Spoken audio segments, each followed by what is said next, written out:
నమస్తే friends. Kuwait international airport నుంచి ఒక ముఖ్యమైన అప్డేట్ అయితే వచ్చింది. టాపిక్ లోకి వెళ్తే కువైట్ ఇంటర్నేషనల్ ఎయిర్పోర్ట్ విజయవంతంగా కోలుకొని మళ్లీ సాధారణ కార్యకలాపాల వైపుకు అడుగులైతే వేస్తుంది. ఈ విషయాన్ని కువైట్ సివిల్ ఏవియేషన్ అథారిటీ తాత్కాలిక డైరెక్టర్ జనరల్ ఇంజనీర్ దువేజ్ గారు అయితే వెల్లడించారు. ఆయన మాట్లాడుతూ రాజకీయ నాయకత్వం అందించిన మద్దతు, రక్షణ మంత్రిత్వ శాఖ మార్గదర్శకాలు మరియు సివిల్ ఏవియేషన్ సిబ్బంది కృషి వల్ల కువైట్ ఇంటర్నేషనల్ ఎయిర్పోర్ట్ త్వరగా కోలుకుందని ఆయనైతే తెలిపారు. ఇరాన్ దాడి కారణంగా టెర్మినల్ భవనాలు మరియు ఇతర మౌలిక సదుపాయాలకు జరిగిన నష్టాన్ని అధికారులు వేగంగా మరమ్మత్తు చేశారు. ప్రస్తుతం ఎయిర్పోర్ట్ లో కార్యకలాపాలు గణనీయంగా అయితే మెరుగుపడ్డాయి.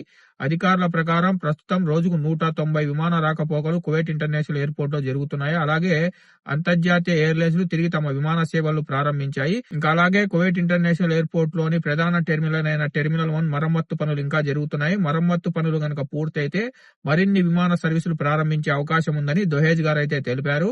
ఇంకా అలాగే ఆయన Kuwait airlines, Jazeera airlines, custom అధికారులు, కువైట్ మినిస్ట్రీ ఆఫ్ ఇంటీరియర్ అలాగే ఇతర భాగస్వామ్య సంస్థలకు ప్రత్యేక అభినందనలు అయితే తెలిపారు. అలాగే సౌదీ సివిల్ ఏవియేషన్ అథారిటీ అందించిన సహాయానికి కూడా ఆయన కృతజ్ఞతలు అయితే తెలిపారు. ఇంకా ఇంటర్నేషనల్ సివిల్ ఏవియేషన్ ఆర్గనైజేషన్ వద్ద కువైట్ తమ హక్కులను సమర్థవంతంగా రక్షించుకుని అంతర్జాతీయ మద్దతును పొందిందని ఆయన అయితే పేర్కొన్నారు. మొత్తానికి కువైట్ ఇంటర్నేషనల్ ఎయిర్పోర్ట్ తో విమాన రాకపోకలు సాధారణ స్థితికి అయితే వచ్చాయి. రోజుకు 190 విమాన రాకపోకలు కువైట్ ఇంటర్నేషనల్ ఎయిర్పోర్ట్ నుంచి అయితే జరుగుతున్నాయి.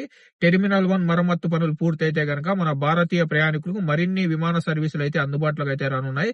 ఫ్రెండ్స్, మీకు గనక ఈ వీడియో ఇన్ఫర్మేటివ్ అనిపిస్తే వీడియోని లైక్ చేయండి. వీడియోని మర్చిపోకుండా మన తెలుగు వాళ్ళందరికీ షేర్ చేయండి.